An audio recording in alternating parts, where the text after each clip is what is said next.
그 오늘은 이제 요한일서 이제 4장에 들어가게 되죠. 이제 4장 하고 아마 다음 시간이 이제 5장 마지막으로 살펴보면서 요한일서를 이제 마치게 될 텐데 특별히 오늘 4장 내용 보기 전에 늘 그렇듯이 우리 지난 시간 살펴봤던 부분들 보고 그리고 또 강의 들어가도록 하겠습니다.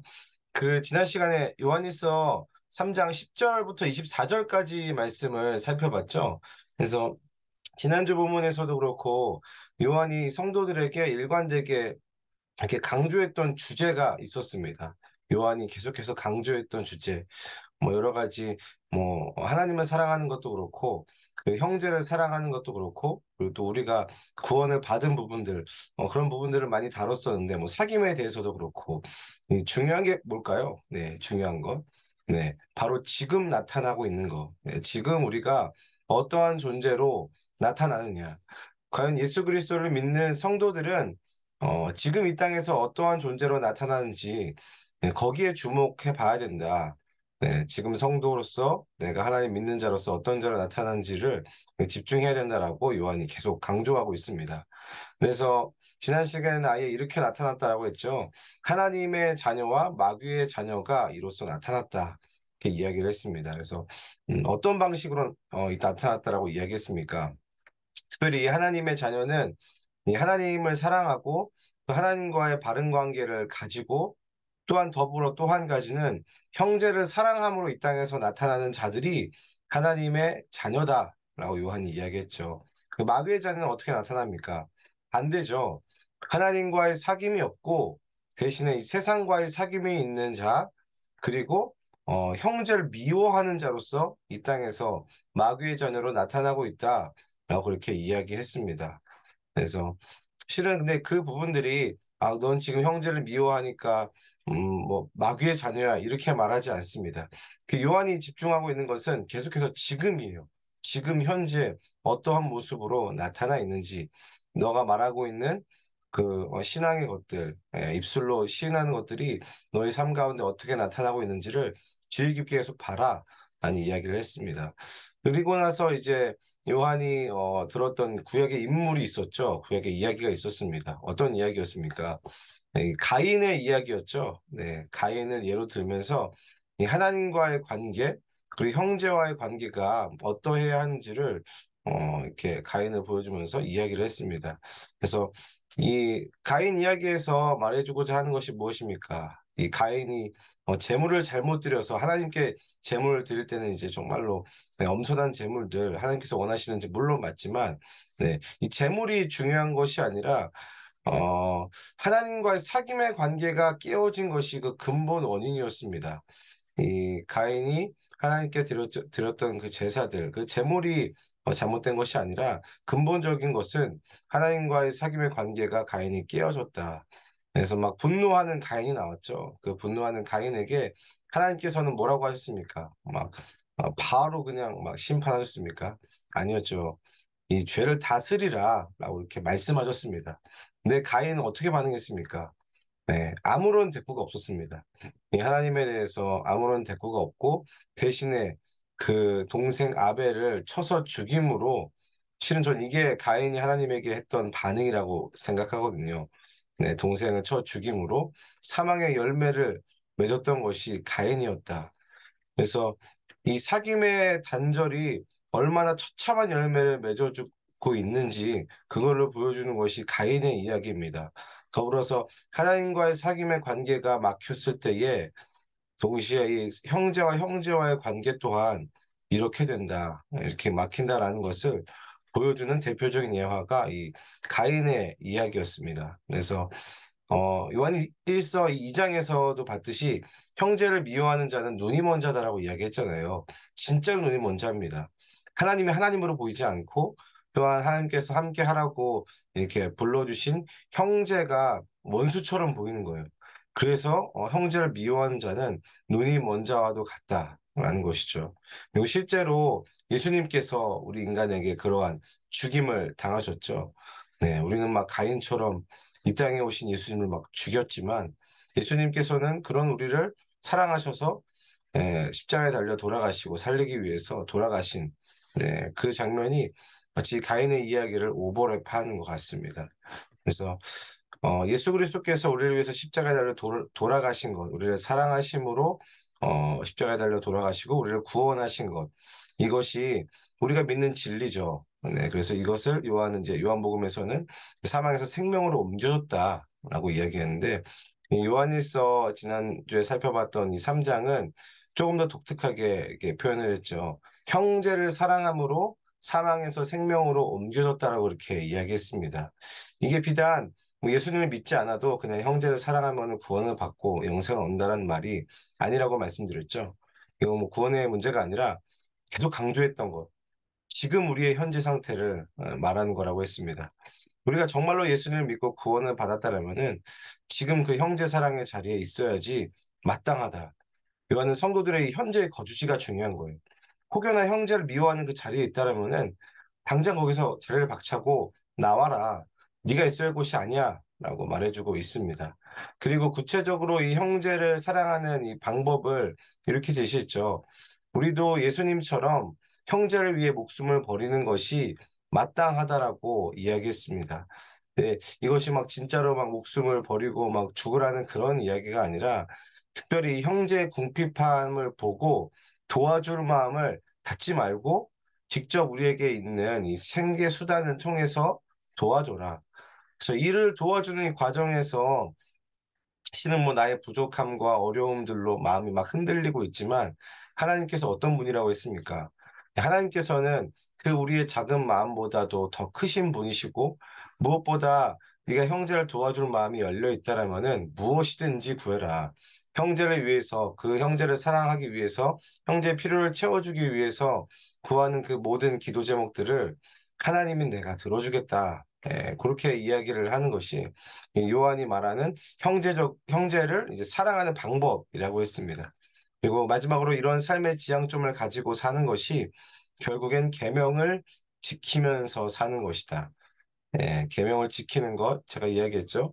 하나님을 우리 아버지로 대하고 그 형제를 형제로 대하며 의무를 지키는 것이 곧 계명을 지키는 것이었다. 그리고 그 일이 지금 우리의 삶 속에서 이루어지고 있다라면은 그리고 아주 작더라도 이러한 몸부림이 우리에게 있다면은 그것은 우리 안에서 성령께서 하시는 일이다. 성령께서 우리 안에 내주하셔서 역사하신다는 가장 큰 증거가 바로 이 형제 사랑으로 나타날 수밖에 없다 말하고 있습니다. 그럼 성령님이 우리 안에 내주하고 계시는 거 어떻게 확신할 수 있을까요? 물론 우리가 기도할 때도 확신합니다. 말씀을 깨달을 때도 확신하고 뭐 여러 가지 고린도전서 12장에 나오는 여러 가지 은사들이 교회에서 일어나는 것. 물론 그것으로도 성령께서 우리 안에 계신 것을 확인할 수 있지만, 그보다 더 확실한 것은 바로 지금 하나님과 막힘없는 사귐이 있고, 무엇보다도 형제를 사랑하는 것을 통해서, 네, 그것을 통해서 성령의 내주를 확신할 수 있습니다. 그래서 성령께서 우리 안에 내주하고 계신다. 그분의 영이 우리 안에 거하고 계신다라는 것은 실은 굉장히 지극히 일상적인 것입니다. 뭐 하나님께서 기름 부어주시고 뭐 여러 가지 뭐 기적들도 일어나고 마음의 감동이 있고 기적들이 일어날 수 있지만 굉장히 일상적인 우리에게 이미 주어진 형제들 안에서 성령의 내주하심과 성령의 역사가 왕성하게 일어난다. 그렇게 이야기를 할 수가 있겠습니다. 그래서 이 점을 이 3장의 내용들을 생각하면서 이 하나님을 사랑하고 특별히 형제를 사랑하는 것이 무엇인지 그걸 기억하면서 오늘 본문 이 4장 말씀 우리 같이 보도록 하겠습니다. 그래서 말씀을 한 구절씩 읽으면서 살펴보기 전에 먼저 이 4장의 구조를 좀 볼 필요가 있거든요. 그 요한복음 이 4장의 본문은 크게 세 단락으로 나뉘어질 수가 있어요. 그 먼저 4장 1절부터 6절까지는 영을 분별해라. 영분별에 대한 그런 이야기가 나오는 단락이 이 4장 1절부터 6절까지 단락이고요. 그리고 두 번째 이제 7절부터 10절까지죠. 네, 7절부터 10절까지는 하나님의 사랑에 대해서 이야기하고 있습니다. 하나님께서 어떠한 사랑을 보여주셨는지, 특별히 하나님이 세상을 사랑한다는 것은 어떤 의미인지, 나타난 하나님의 사랑은 무엇인지를 보여주는 부분이 이 7절부터 10절 부분이에요. 그리고 마지막 세 번째 단락은 11절부터 21절까지입니다. 11절부터 21절까지는 이 사랑의 구체적인 열매를 이야기하고 있어요. 7절부터 10절까지 특히 나타난 하나님의 사랑이 우리가 안에 부어지고 그 사랑이 부어졌을 때 우리 안에 어떤 일들이 일어나는지 그거를 보여주는 사랑의 열매를 보여주는 부분이 이 4장 11절부터 21절까지의 말씀입니다. 그래서 이렇게 세 단락으로 4장은 보시면 좋을 것 같아요. 그래서 특히 4장은 이 요한일서의 핵심이라고 할 수 있을 정도로 굉장히 중요한 내용을 다루고 있습니다. 요한일서 전체의 흐름을 살펴보면은 이런 거죠. 1장부터 3장까지는 크게 두 가지로 볼 수가 있습니다. 첫 번째로는 이 하나님과의 사귐, 하나님과 신자와의 그 사귐의 관계를 이야기하고요. 그리고 두 번째는 형제와 형제와의 사귐의 관계. 지금 1장부터 3장까지 그 이야기를 계속해서 중점적으로 요한이 해왔습니다. 자, 그렇다면 이제 남은 것은 무엇일까요? 이것도 관계에 관련된 거거든요. 네, 바로 우리와, 믿는 우리와 세상과의 관계가 남아 있습니다. 특히 이 4장은 이 세상과 교회가 어떻게 소통할 것이냐, 그들에게 어떻게 하나님의 사랑을 전할 것이냐에 대한 그 부분을 다루고 있습니다. 특히 이제 어그러진 세상의 사랑을 치유할 해법을 제시하고 있는 장이 이 요한일서 4장이다라고 보시면 됩니다. 그래서 이제까지 요한이 말하는 맥락으로 보면 실은 이 세상은 굉장히 부정적인 이미지가 강하죠. 뭐 마귀의 자식도 나오고 세상은 뭐 악한 자에게 속하였다 하면서 굉장히 부정적인 부분들이 많이 나옵니다. 그래서 뭔가 하나님과 사귐이 있다라고 하고 막 세상을 사랑하지 말라 막 뭐 육신의 종이 안목의 종 이생의 자랑이다. 뭔가 멀리 해야 될 것 같은 그런 느낌이 세상이다라고 한다면은 실은 그것과 동시에 이 세상이라는 것은 하나님이 이처럼 사랑하신 하나님의 사랑의 대상이라는 것을 우리가 이 사장을 살펴볼 때는 좀 해야 됩니다. 이 비록 세상이 이 악한 자 마귀의 손에 처해 있다라고 요한 이야기하지만 하나님께서는 그들을 전부 다 그 즉시 지금 현재 요한이 강조하고 있는 이 현재 막 심판의 불 속에 막 몰아넣으시지 않으셨죠. 네, 대신 어떻게 하나님께서 이 세상을 사랑하셨느냐? 네, 대신 독생자 예수 그리스도를 보내셨다. 그래서 이 유명한 요한복음 3장 16절 말씀도 이렇게 이야기하죠. 네, 하나님이 세상을 이처럼 사랑하셨다. 그래서 독생자를 주셔서 믿는 자마다 멸망하지 않고 다 영생을 얻게 하려 하셨다. 네, 무슨 말일까요? 네, 하나님께서 세상을 이처럼 사랑하사 다 심판하셨다가 아니라 독생자를 주셨다. 이 하나님께서 보내신 이 독생자 예수를 믿는 사람들이 또 우리죠. 네, 그래서 그 우리들 또한 이 세상을 사랑하신 아버지를 본받아서 살아야 한다라는 거다. 다시 말해서 이 그리스도인들은 세상을 사랑하신 그 아버지의 방식을 배워야 된다라는 거예요. 이 세상을 사랑한다는 것이 뭐 세상의 것들을 막 사랑해가지고 막 그 안에 들어가지고 같이 막 어울리고 막 그냥 하라는 이야기가 아니라 세상을 사랑하시는 아버지의 방식이 있다라는 거예요. 어떻게 하나님께서는 이 세상을 사랑하셨는지. 그래서 그 사랑의 방식을 따라서 우리 또한 그 세상을 사랑하고 품어야 하는 그 사명이 주어졌다. 요한이 4장부터 그 얘기를 하기 시작합니다. 자, 그렇다면은 하나님의 사랑으로 이 세상을 사랑하고 하나님의 방식으로 세상을 사랑하는 것, 그것을 하기 위해서 가장 먼저 해야 할 일이 있습니다. 가장 먼저 해야 할 일이 뭐냐면요. 바로 기준이 필요해요, 우리에게. 특히 교회에서는 이 세상, 우리, 물론 하나님의 사랑을 전하는 곳이지만 이 세상과 공유하고 타협해야 될 부분이 있는 반면에 결코 공유해서는 안 되고 결코 타협해서도 안 되는 그런 부분이 있습니다. 이것만큼은 사수해야 되는 그런 부분들이 분명히 있어요. 네. 그걸 분별할 수 있는 기준이 필요한 거예요. 그리고 바로 그 부분을 제시하는 단락이 바로 4장 1절부터 6절까지의 본문입니다. 네, 먼저 1절 말씀 우리 함께 같이 읽도록 하겠습니다. 네, 시작. 사랑하는 자들아 영을 다 믿지 말고 오직 영들이 하나님께 속하였나 분별하라. 많은 거짓 선지자가 세상에 나왔습니다. 아멘. 이 1절은 이렇게 시작을 합니다. 사랑하는 자들아 영을 다 믿지 말고 여기서 믿지 말고라는 거는 의심하다라는 그런 의미가 있어요. 그래서 우리가 보통 이 성경을 볼 때에 어떤 말을 자주 듣게 되죠? 저는 이런 말 많이 들었던 것 같아요. 의심하지 말고 믿어라. 네, 의심하지 말고 믿는 자가 복되다라는 그런 말을 아마 저뿐만 아니라 여러분들도 들어보신 기억이 있을 거예요. 자, 근데 1절을 보면은 의심하라고 이야기하는 거예요. 그리고 뒤에 하나님께 속하였나 분별하라라고 말하는 거는 시험해 보라는 겁니다. 의심하고 시험해 봐라. 네, 실은 굉장히 우리에게 좀 어색한 단어들이죠. 네, 의심하고 시험해 보라. 이게 과연 믿음인가? 그런데 이 성경은 우리에게 이 믿는 것, 믿는 것에 대해서 그저 덮어놓고 믿으라고 요구하지 않습니다.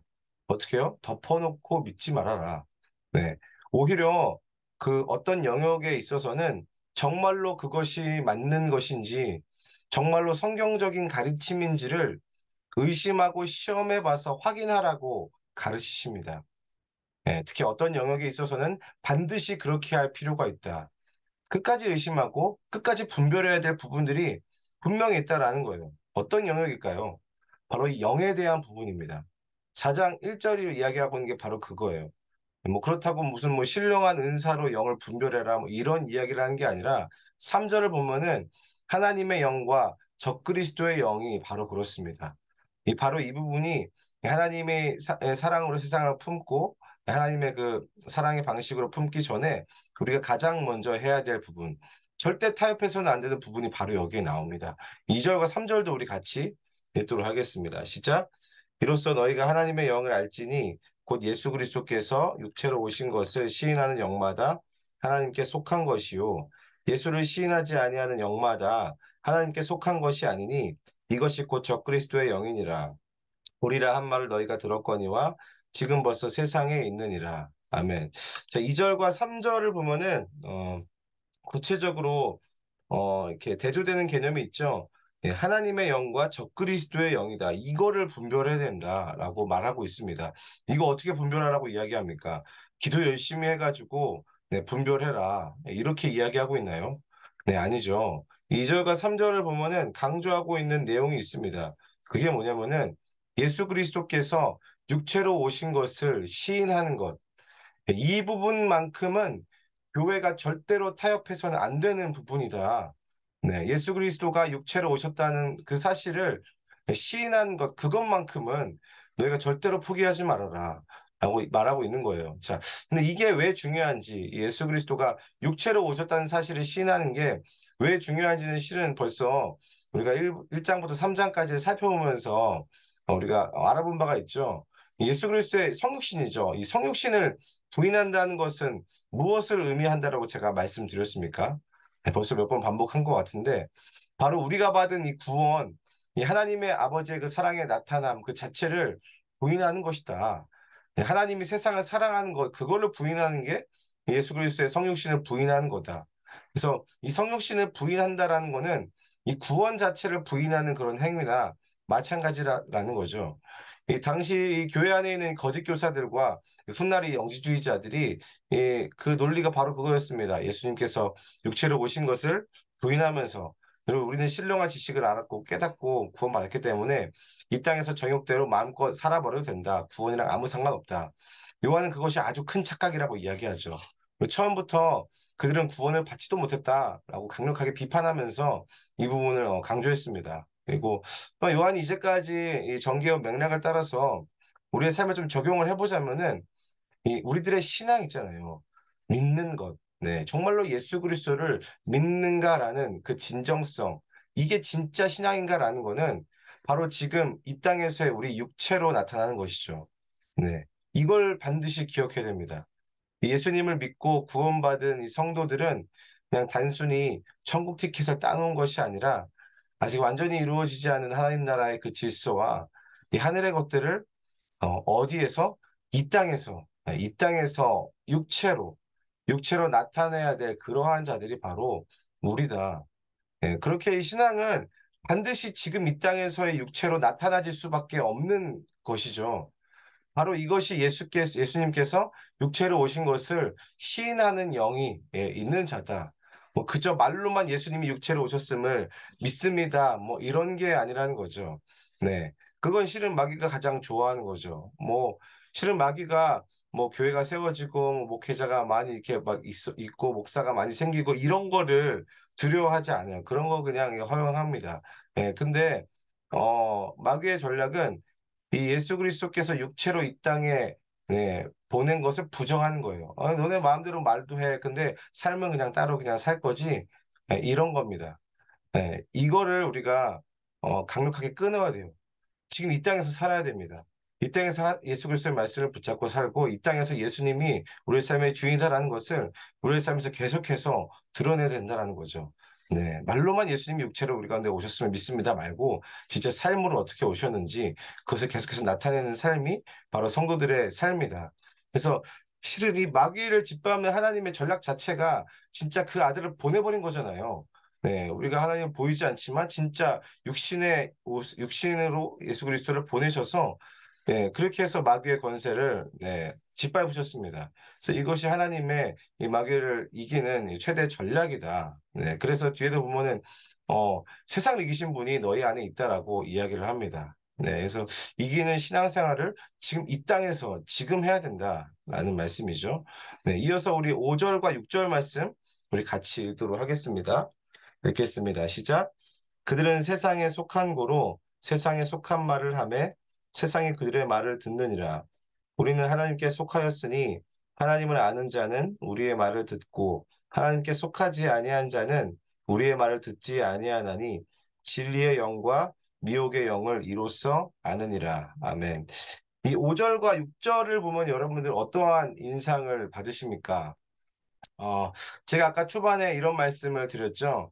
이 요한일서 4장은 이 세상과 교회와의 관계를 다루는 장이다. 특히 이 세상을 이처럼 사랑하신 그 아버지의 사랑으로, 그 아버지 사랑의 방식으로 우리도 세상을 품고 사랑하는 해법이 나와 있는 장이 4장이라고 말씀드렸죠. 자, 그런데 저는 이 5절과 6절 말씀을 보면서 뭔가 좀 답답하다라는 그런 인상을 좀 느꼈습니다. 이렇게 이야기하죠. 그들은 세상에 속해서 세상의 말을 하고 우리는 하나님께 속해서 뭐 우리의 말을 듣고 그들은 우리의 말을 듣지 않는다. 네. 뭔가 어, 소통이 되지 않는 느낌. 네. 물론 요한은 이렇게 그들이 그 세상에 있는 자와 교회가 소통하지 못하는 것이 이제 영이 다르기 때문이다라고 이야기를 하는데 실은 맞는 말이죠. 예수님이 육체로 오신 것을 시인하고 믿지 않으면은 애초에 이제 뭐 사귐도 가능하지 않고 뭐 소통도 불가능하다라는 거예요. 네, 우리의 말로 그들과 소통하는 것은 실은 이 불가능하다라는 겁니다. 자, 그렇다면 뭐 어떻게 하라는 걸까요? 실은 이 세상과 교회가 소통해야 된다 이 얘기를 지금 사장에서 하고 있는데 5절과 6절을 보면은 여기 완전히 막혀 있는 오히려 이 진리의 영과 미혹의 영, 세상과 우리가 완전히 분리된 것 같은 그런 모습을 보여주고 있죠. 뭐 어떻게 하라는 겁니까? 그냥 그들이 듣든지 아니 듣든지 우리는 그냥 말씀을 막 전하고 이렇게 해야 된다라는 걸까요? 물론 그것도 맞지만 실은 뭐 그것도 맞습니다. 하지만 소통이 가능한 방법이 있습니다. 그것을 지금 이야기하려고 5절과 6절에 이 이야기를 써놓은 거예요. 네, 소통이 가능한 방법이 있고 그것을 하나님께서 마련하셨다. 네, 그것이 바로 7절부터 10절까지의 말씀의 내용인데요. 우리 먼저 7절, 8절 우리 같이 읽도록 하겠습니다. 7절, 8절 읽을게요. 시작. 사랑하는 자들아, 우리가 서로 사랑하자. 사랑은 하나님께 속한 것이니 사랑하는 자마다 하나님으로부터 나서 하나님을 알고 사랑하지 아니하는 자는 하나님을 알지 못하나니 이는 하나님은 사랑이심이라. 아멘. 이 7절을 보면은 요한이 성도들에게 또한 교회에게 무언가를 요청합니다. 네, 무엇을 요청하고 있습니까? 네, 우리가 서로 사랑하자. 네, 서로 사랑하기를 지금 요청하고 있어요. 갑자기 교회와 세상과의 관계를 이야기하다가 왜 갑자기 뜬금없이 우리가 서로 사랑하자는 그런 요청을 하고 있는 걸까요? 그리고 이 뭐 서로 사랑하자라는 거는 뭐 그냥 먼저 우리끼리 한번 알아서 사랑해보자. 네, 거기서부터 한번 시작해보자. 이런 말을 하고 있는 걸까요? 네, 실은 그렇지 않습니다. 요한은 지금 세상과의 소통의 해법을 지금 사랑이라고 제시를 하고 있는 거예요. 사랑. 자, 그런데 어떤 사랑입니까? 네, 바로 하나님의 사랑입니다. 사랑은 하나님께 속한 것이다. 하나님은 사랑이심이라. 하나님으로부터 비롯된 그 사랑이 세상과의 소통의 해법이다라고 요한은 이야기하고 있는 거예요. 이 실은 이 믿는 사람이든 믿지 않는 사람이든 모두가 다 하는 게 있습니다. 네, 그게 무엇인 줄 아십니까?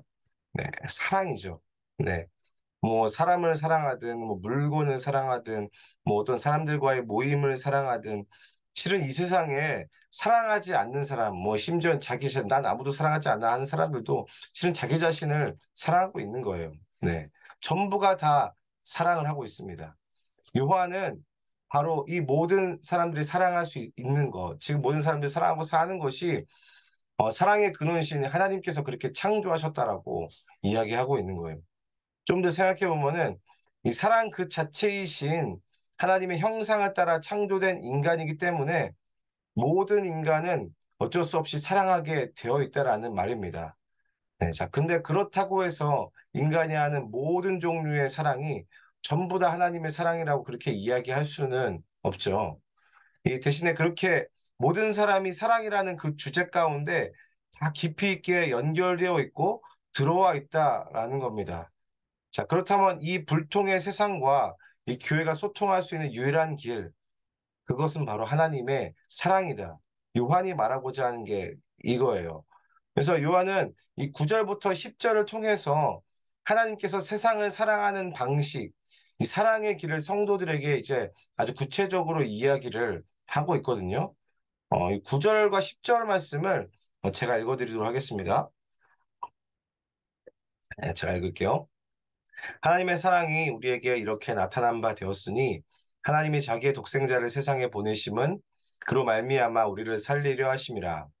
사랑은 여기 있으니 우리가 하나님을 사랑한 것이 아니요 하나님이 우리를 사랑하사 우리 죄를 속하기 위하여 화목제물로 그 아들을 보내셨음이라. 아멘. 이 9절과 10절 말씀 잘 기억하시면 좋을 것 같습니다. 이 9절과 10절 말씀을 자세히 뜯어보면은 이 하나님의 사랑이 어떠한 사랑인지 그 하나님의 사랑의 특징 네 가지를 살펴볼 수가 있거든요. 네 가지 하나님의 사랑의 특징이 나옵니다.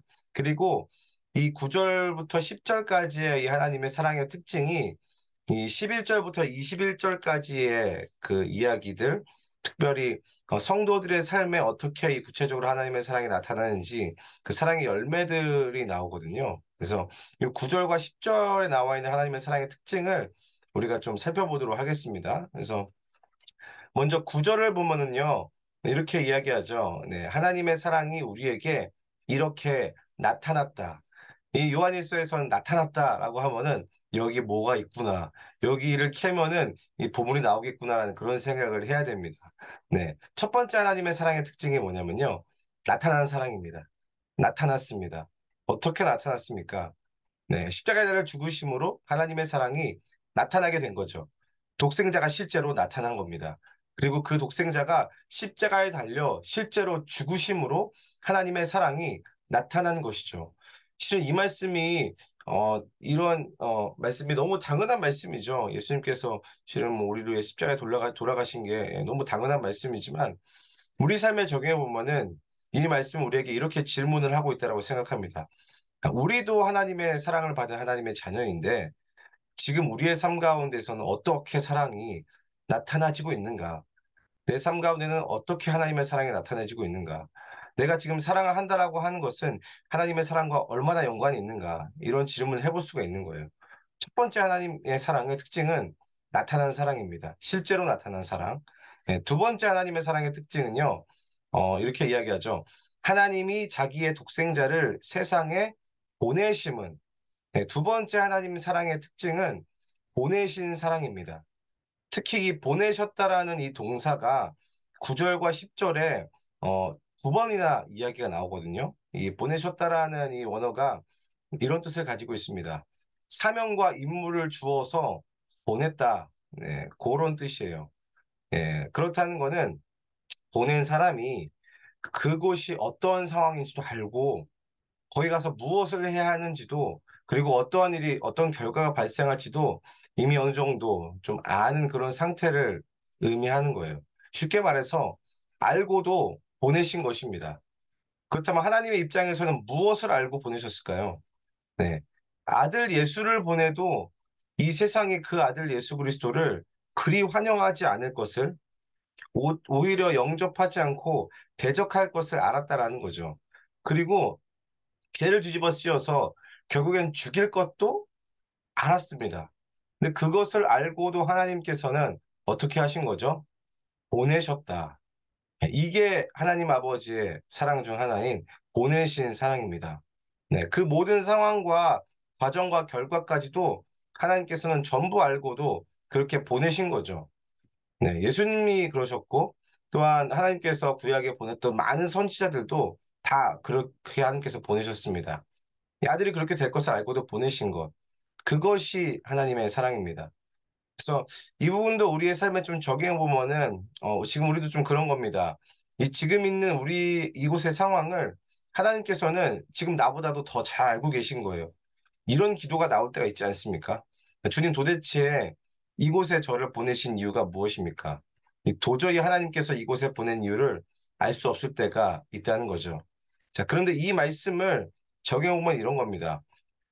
하나님께서 이미 그 모든 상황과 이유를 다 아시고 알고도 우리가 있는 그곳에 보내신 겁니다. 일부러 하나님께서 보내셨다라는 거예요. 그냥 우연히 그냥 막 보내신 것이 아니라 하나님께서 우리를, 적어도 우리가 예수 그리스도를 안다면은, 적어도 하나님의 사랑을 절절히 경험했다라면은 우리가 지금 있는 곳이 어디든지 간에 하나님께서 알고 보내신 것입니다. 그래서 그렇게 보내신 이유는, 우리를 통해서 하나님의 사랑을 나타내기 위해서 보내셨다. 그래서 하나님의 사랑은 보내신 사랑이다. 라고 이야기할 수 있죠. 그리고 세 번째는 이 구절 끝을 보면은 이렇게 이야기합니다. 그로 말미암아 우리를 살리려 하심이라.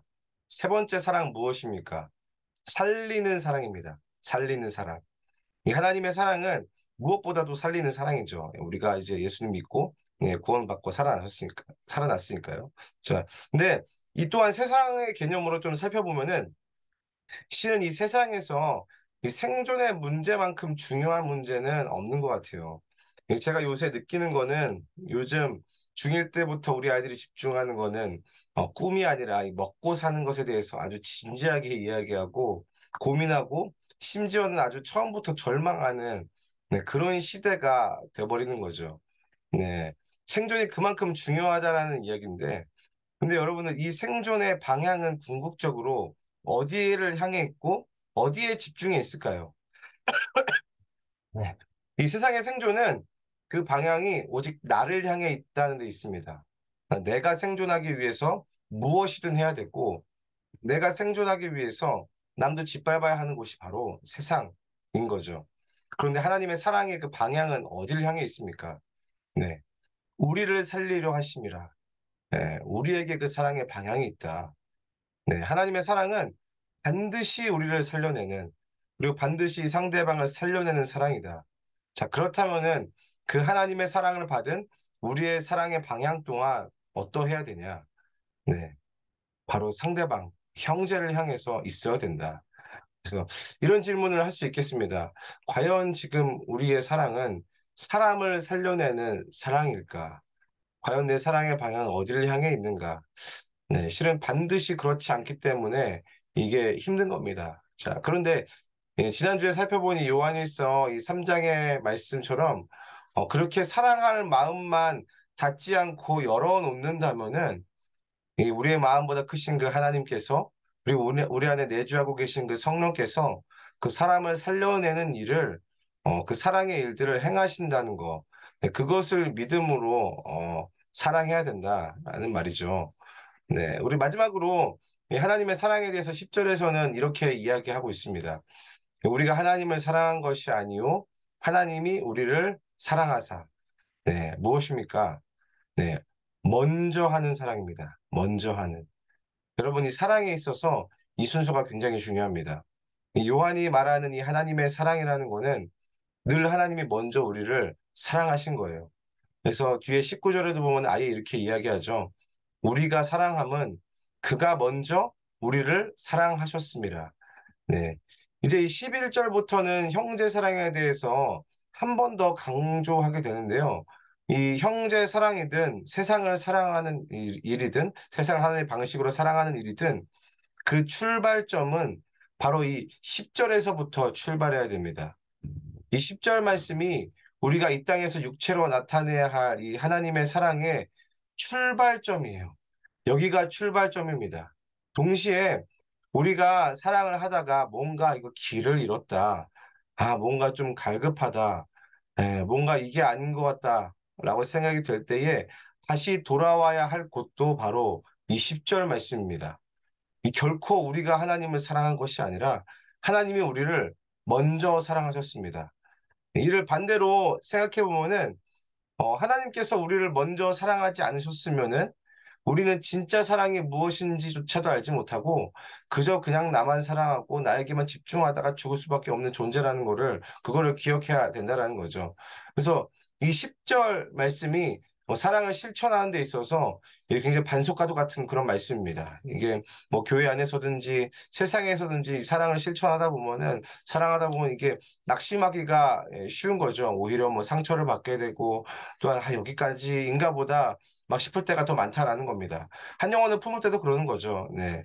네. 그런데 이걸 기억했으면 좋겠어요. 이 10절 말씀, 하나님께서 우리를 사랑하셨다. 네. 거기가 처음이다.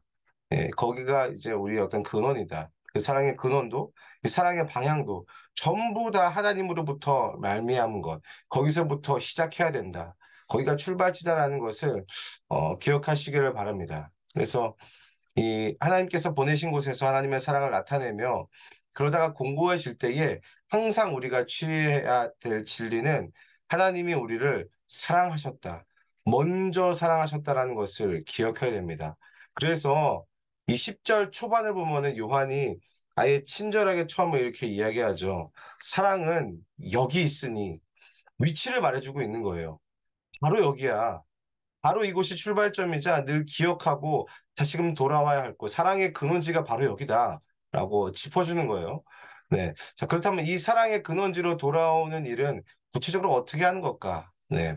1장부터 계속 이야기했죠. 바로 하나님과의 사귐을 가지는 겁니다. 그 빛 가운데 끊임없이 나아가는 거예요. 네. 뭐 세상과 관계하는 이 교회, 뭐 세상에서 하나님의 사랑을 나타내고 드러내는 이것도 전부 다가 이 하나님과의 사귐, 거기에 근원지가 있다. 하나님과의 사귐, 그 빛 가운데 나오는 곳에 있다라는 겁니다. 그래서 이렇게 요한은 7절부터 10절까지 하나님의 사랑의 특징 네 가지를 이야기를 했습니다. 그리고 이제 11절부터 21절까지는 그 하나님의 사랑이 이 땅을 살아가는 이 성도들의 육체를 통해서 구체적으로 어떻게 나타나야 되는지, 어떻게 나타나고 있는지 그 열매에 대한 부분이 나와 있거든요. 네, 말씀을 쭉 보면은 이 13절부터 21절까지는 이 4장 7절부터 10절까지의 내용을 반복하고 있어요. 네, 반복하고 있으면서 대칭을 하면서 좀 찾아보시면 좋을 것 같습니다. 네, 아, 요게 또 이렇게 반복이 되고 있구나 하면서 찾아보시면 좋을 것 같고요. 여기에서 가장 중요한 부분은 바로 11절과 12절 말씀입니다. 그래서 11절과 12절 말씀 우리 같이 읽도록 하겠습니다. 네, 시작. 사랑하는 자들아 하나님이 이같이 우리를 사랑하셨은즉 우리도 서로 사랑하는 것이 마땅하도다. 어느 때는 하나님을 본 사람이 없으되 만일 우리가 서로 사랑하면 하나님이 우리 안에 거하시고 그의 사랑이 우리 안에 온전히 이루어지느니라. 아멘. 자, 11절 말씀을 보면은 무엇이 마땅하다라고 이야기하고 있죠. 네, 우리도 서로 사랑하는 것이 마땅하도다. 네, 마땅하다. 네, 실은 지난주 말씀에서도 우리가 살펴본 바가 다 있는 말씀이에요. 요한이 계속 반복하면서 같은 그 의미를 계속 반복하면서 지금 상기시켜주고 있는 거거든요. 네, 이 마땅하다는 표현이 3장 16절, 요한에서 3장 16절에 이렇게 나왔습니다. 그가 우리를 위하여 목숨을 버리셨으니 우리가 이로써 사랑을 알고 우리도 형제들을 위하여 목숨을 버리는 것이 마땅하니라. 네, 이 11절 말씀은 요한일서 3장 16절에 우리를 위하여 목숨을 버리신 하나님 아버지의 이 같은 사랑, 이같이 우리를 사랑하신 이 사랑을 강조하는 말씀입니다. 네, 우리가 그 사랑을 받았다면은 우리 또한 이렇게 서로 사랑하는 것이 나타날 수밖에 없다. 네, 그리고 중요한 것이 12절 말씀입니다. 이렇게 이야기하죠. 어느 때나 하나님을 본 사람이 없으되 네, 여기서 하나님을 보다라는 거는 직접 만나서 가까이 본다라는 그런 뜻이거든요. 네. 실은 누구도 하나님을 직접 눈으로 본 사람은 없습니다. 뭐 물론 제자들 빼고요. 네. 자, 그리고 요한일서의 맥락으로 보면은 하나님을 알지도 못하고 그 사귐을 경험해 보지도 못한 그 세상을 의미하고 있습니다. 자, 그런데 그 보이지 않는 하나님을 보는 방법, 보는 것을 넘어서 하나님의 사랑이 온전히 이루어지는 것, 네, 그 하나님의 사랑 온전히 경험하는 방법이 있다라고 이야기하는 거예요. 무엇이죠? 네. 우리가 서로 사랑하면은 그 보지 못하는 하나님이 우리 안에 거하시고 뿐만이 아니라 그의 사랑이 우리 안에 온전히 이루어진다라고 그렇게 이야기합니다. 예, 여러분, 이것이 바로 하나님을 보지 못하는 이 세상이 세상과 교회가 소통하는 방식인 거예요.